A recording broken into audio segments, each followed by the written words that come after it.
The Kansas City Chiefs won back-to-back titles in a thrilling overtime victory over the San Francisco 49ers in the Super Bowl. One Mid-South native was there for the Sin City showdown that led to the Chiefs' third championship in just 5 years. And he's back in town now this weekend, joining us on the Red Couch. Welcome live at 9, Darius Harris. Thanks for coming. Yes, thank you. So I don't see the ring.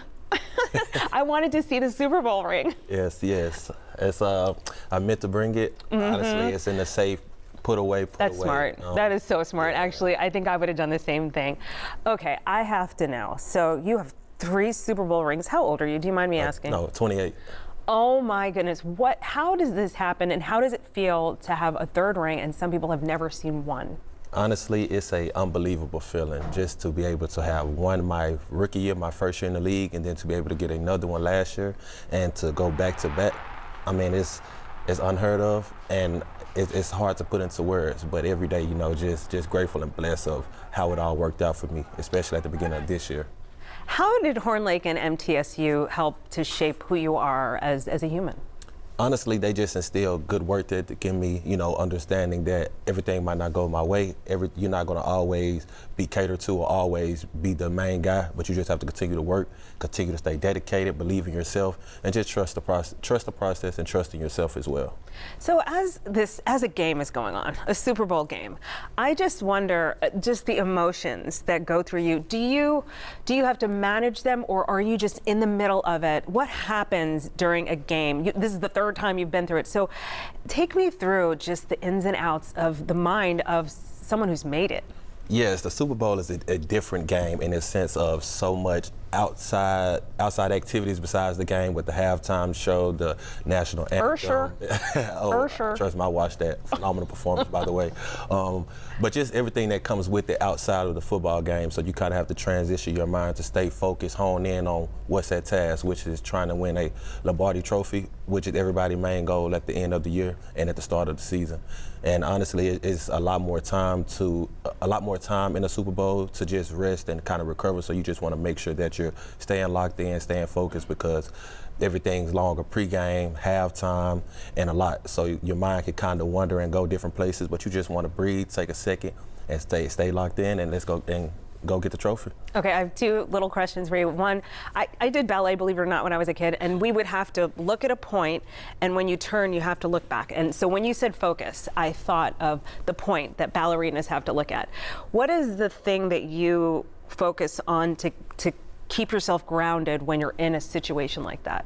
I think just plays, formations, and things that you've seen in the game. We have iPads and things of that sort where you can kind of look at what the team ran before. Just little things like that to try to get a mental advantage over your opponent in the middle of a heated battle. So yours are real time.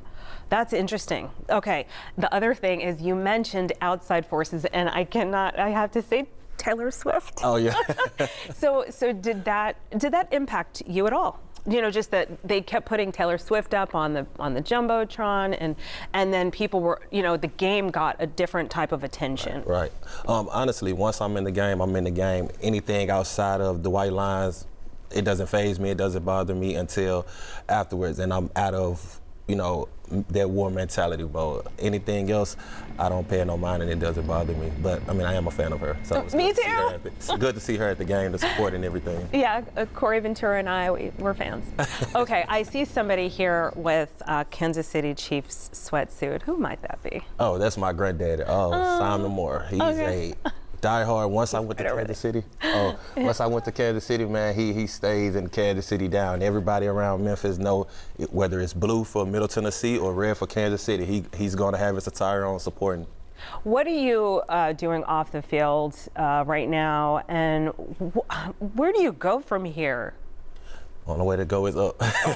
I'm just saying, where are you going to be like Club Shay Shay and you're going to have your own little talk show? So honestly, the end goal after I get through playing is to get into sports broadcasting and sports commentating. So in the off season, I use this time to, take classes and try to sharpen my skill. Just kind of try to get a jump on the broadcast industry, using my time now, since I have more time outside of training, to just try to, practice off the field careers and things to set myself up for life after ball. And that is something that I see just far as surrounding myself with people in different career fields that I want to get in, and just also possibly going back to school and kind of getting that field in it just to kind of jumpstart that career. Okay, on a last note, what is something you would say to your younger self or someone out there who is trying to just win, be it a Super Bowl or anything else?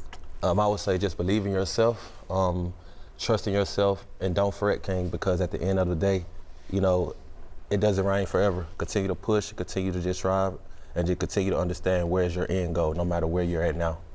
Darius Harris, it doesn't rain forever. Thank you so much for coming on the Red Couch and being with us. Yes, ma'am. Thank you for having me so much. Congratulations, and Granddaddy, congrats. Yes, yes.